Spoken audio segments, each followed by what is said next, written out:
Buenas noches, de nuevo bienvenidos al Búnker. Esta noche vamos a hablar de ideas filosóficas que están avanzando en pro del progreso. Antes de nada, cabecera.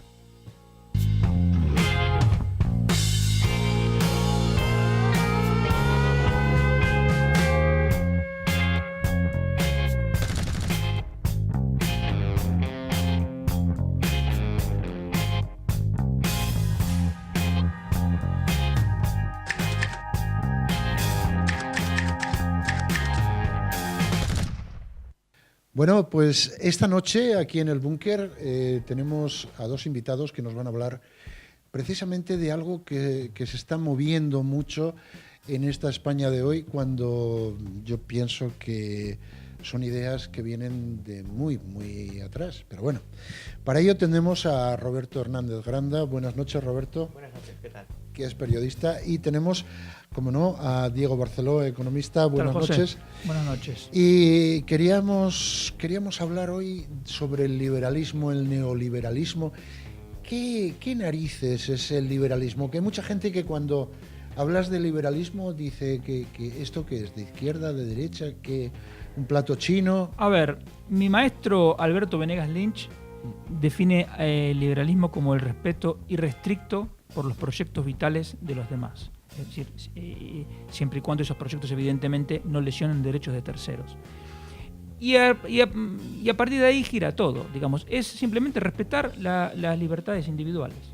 Entonces, ¿eso es de derecha, de izquierda, de centro? No, eso no es ni lo uno ni lo otro.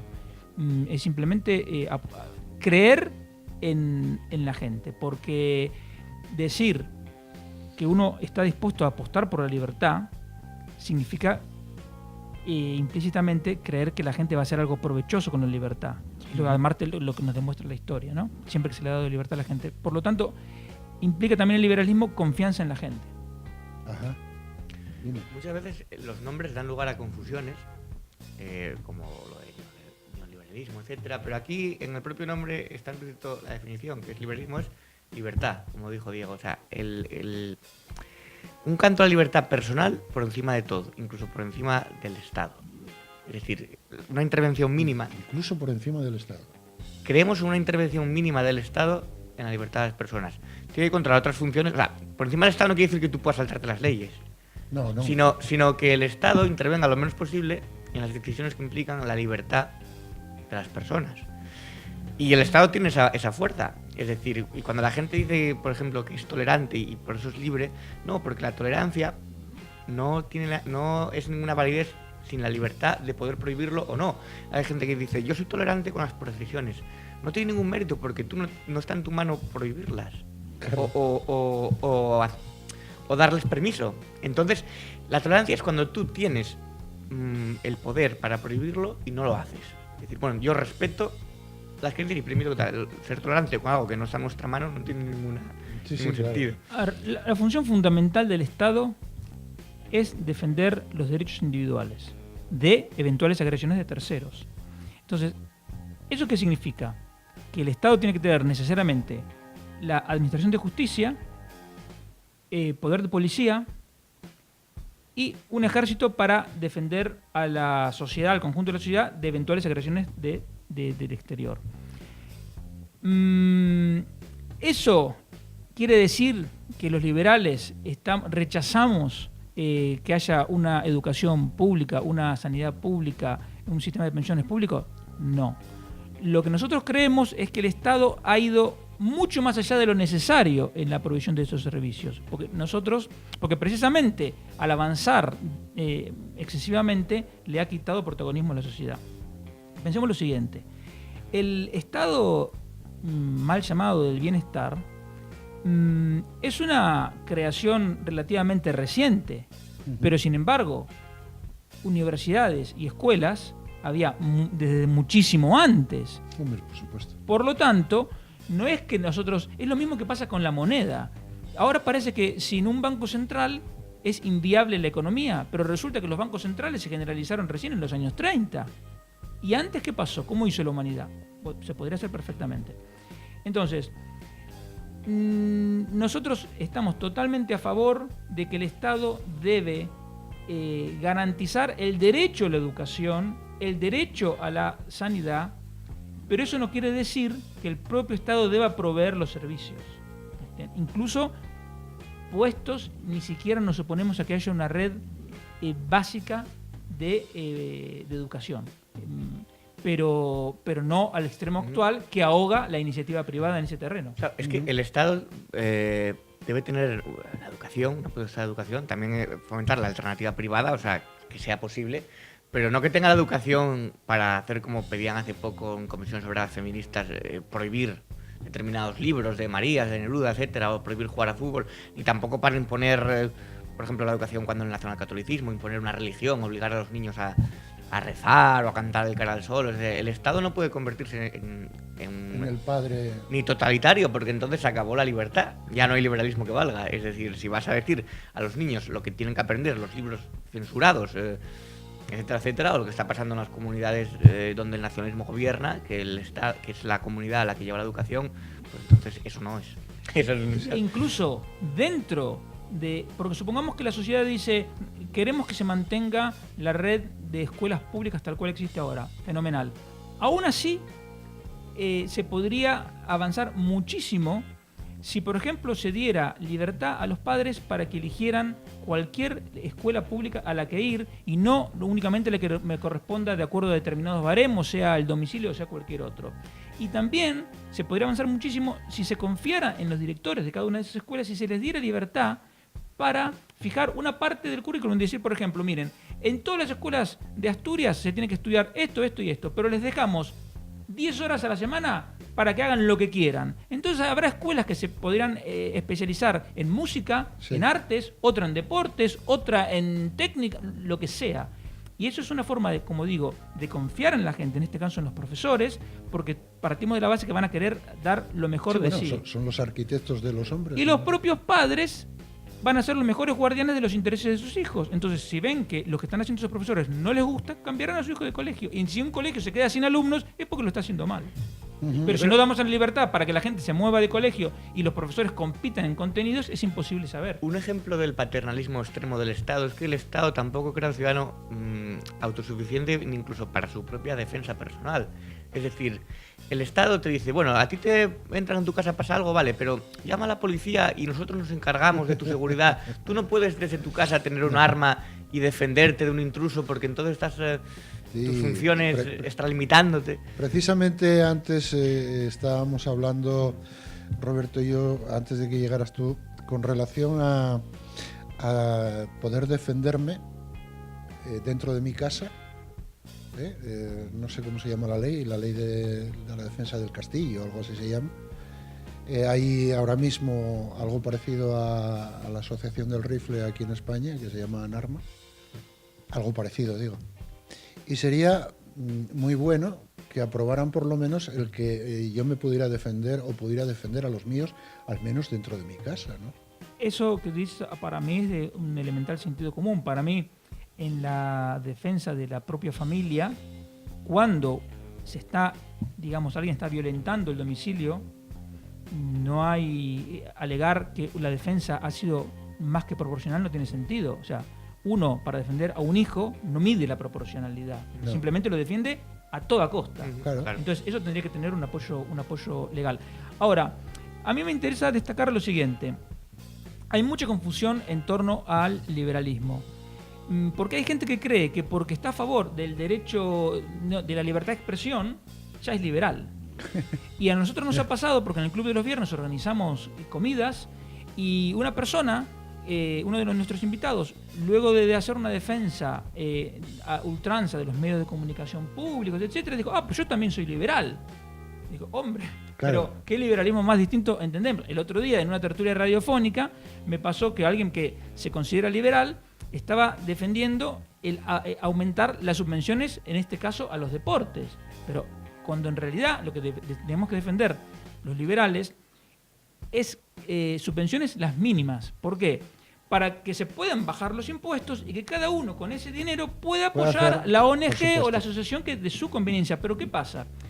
Si nosotros aumentamos subvenciones, lo que hacemos son dos cosas. Por un lado, trasladamos poder al Estado frente al individuo. Y segundo, que el criterio de la sociedad para elegir las subvenciones se cambia por el criterio político del político de turno. Por lo tanto, lo que está en interés nuestro, digamos, de la sociedad en su conjunto, es rechazar la mayor cantidad posible de subvenciones, porque a mí me dicen, hay una asociación, por ejemplo, que ayuda a la gente con enfermedades raras, fenomenal, a esa hay que darle una subvención, estamos todos de acuerdo. Pero cuando me dicen, como he visto una vez en el Ayuntamiento de Oviedo, una subvención a la asociación Amigos de Internet, por ejemplo, uno dice, hombre, ese me parece que no. Yo iba a decirte una cosa, Diego, cuanto más queso hay en la fresquera, más ratones se aproximan a por el queso. Claro. Y no estoy hablando de política. El problema es que la gente no se da cuenta que el dinero que el Estado entrega, el Estado nacional o el Estado autonómico o municipal, sale de los impuestos, y los impuestos no son más que una parte del fruto de nuestro propio trabajo. Por lo tanto, el sistema de subvenciones es quitarles a unos el fruto de su trabajo para repartirlo según la conveniencia o los intereses del político de turno a otros. Entonces, ¿eso a quién le conviene? A nosotros, desde luego, no. A la sociedad no le conviene. Es mucho más grande la parte de la sociedad que pierde con las subvenciones que la que gana. Es que como filosofía, el liberalismo es algo que llama la atención, que ahí estamos hablando de liberalismo económico, pero también hablamos de liberalismo social, de liberalismo político. Yo, para poner a la gente que nos está viendo, esto del liberalismo no es nuevo. Esto surge en una época muy anterior, ¿no? Bueno, se lo considera, uno se puede poner el punto de partida, si quiere, por ejemplo, en 1778, cuando se publica La riqueza de las naciones de Adam Smith, aunque en realidad hay un libro mucho más importante que es La teoría de los sentimientos morales, que es anterior, y además los escritos de Locke y de Edmund Burke, que son también previos. Pero sobre todo va muy ligado a la ruptura con el antiguo régimen, es decir, a partir de las revoluciones ilustradas, la Revolución Francesa, sí, es lo que da nacimiento al Estado moderno, y el Estado moderno no se entiende sin una idea liberal o de las personas. Estamos hablando de Rousseau, Robespierre. Sí, Voltaire, exacto. E incluso Montesquieu en la separación de poderes del Estado. Es como cuando que al juez Llanera en Cataluña le acosan y tal, pero a ver, pero no queréis una separación de poderes, ¿no? Decir que la judicatura está politizada, pues para un juez que tiene iniciativa propia al margen de... ¿Realmente se quiere esa separación? Sí, ¿queremos a Montesquieu o queremos el totalitarismo de... o me sigue Guillotín? Claro. Ahora, lo importante en cuanto al liberalismo económico es que beneficia al conjunto de la sociedad. Uh-huh. ¿Por qué? Porque al liberar la capacidad de generación de riqueza, es decir, liberar las oportunidades de inversión, hay más iniciativa, más inversión, más empresas, y por lo tanto, aunque uno no tenga iniciativa, ni tenga capital, ni nada, se beneficia porque tiene como mínimo más oportunidades laborales. Y digamos, cuando alguien dice, no, es mejor el socialismo, entonces yo pregunto, denme un solo ejemplo histórico donde el socialismo haya funcionado.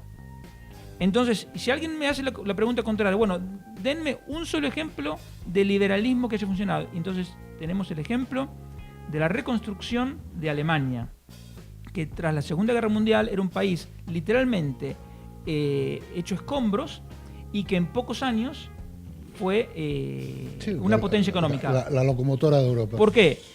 Entonces, claro, lo querrán desmerecer diciendo el Plan Marshall, etcétera, pero eso no tiene ningún sentido, porque el Plan Marshall también se aplicó con ayudas que fueron a Italia y a otros países, uh-huh, pero resulta que Alemania fue el que más prosperó, porque fue el más liberal.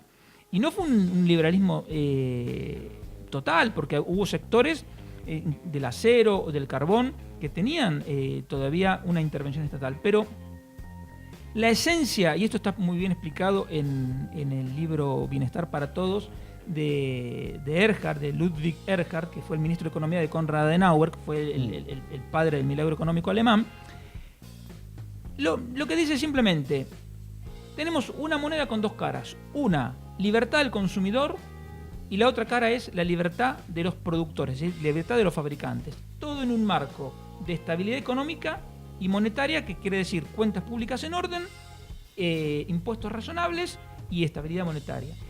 Y a correr. Y esa es la fórmula que genera la mayor prosperidad económica para todos. El socialismo fracasa, pero date cuenta que nunca es por el socialismo. O sea, es decir, siempre es... Bueno, es que en realidad aquí no se aplicó el socialismo real, o aquí, claro, con el embargo que tienen, siempre hay una excusa, siempre hay un enemigo exterior que fue el que provocó el fracaso del sistema. No, es que aquí no es como no cuentan, la Unión Soviética y tal.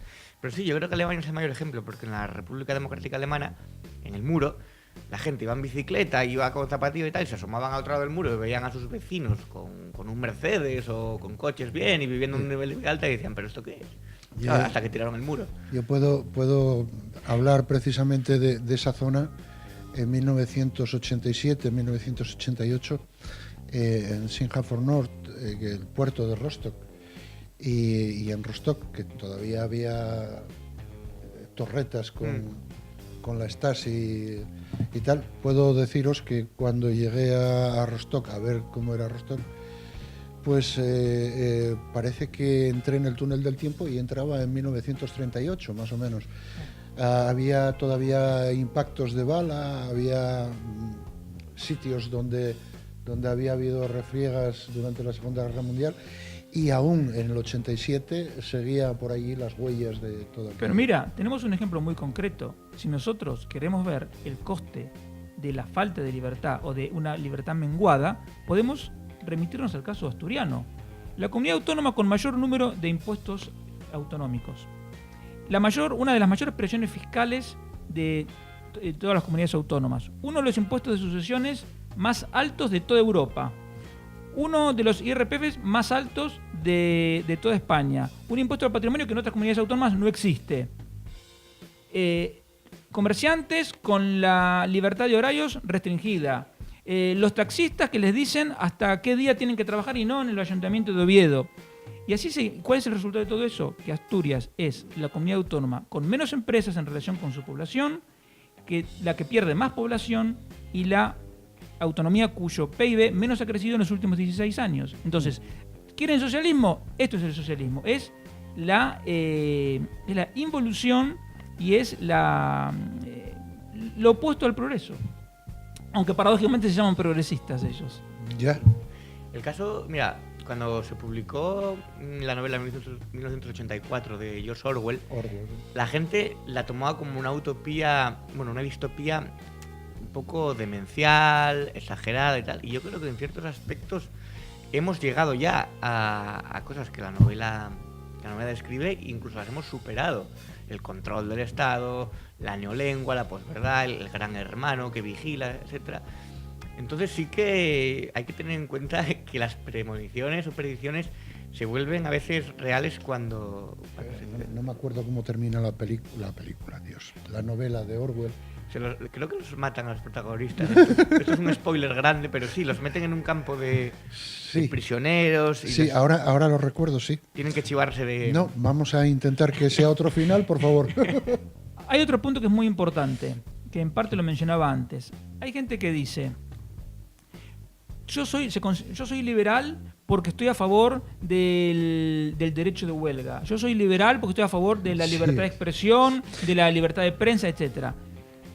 Pero luego dicen, bueno, pero cuando ya hablamos de empresas hay que regular, hay que poner este impuesto, me gusta estar en subvenciones. Entonces, lo que hay que tener en cuenta es lo siguiente.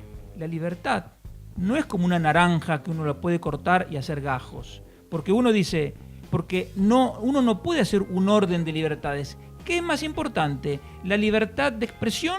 La libertad de prensa, la libertad de industria, la libertad de educación, ¿qué es más importante? No hay. Deberíamos decir aquellos que dicen a quién quieres más, a papá o a mamá. Claro, por lo tanto, la libertad es una sola cosa, es una única esfera. Cuando uno la va, va cediendo espacios y diciendo, no, bueno, que los medios de comunicación sean públicos, que esta actividad sea subsidiada. Lo único que está haciendo es menguar la libertad. No es que respeta una libertad y cede otra. No, eso es la única libertad que está en un menor grado. Es que eso es precisamente cuando dices que lo hagan otros, Claro.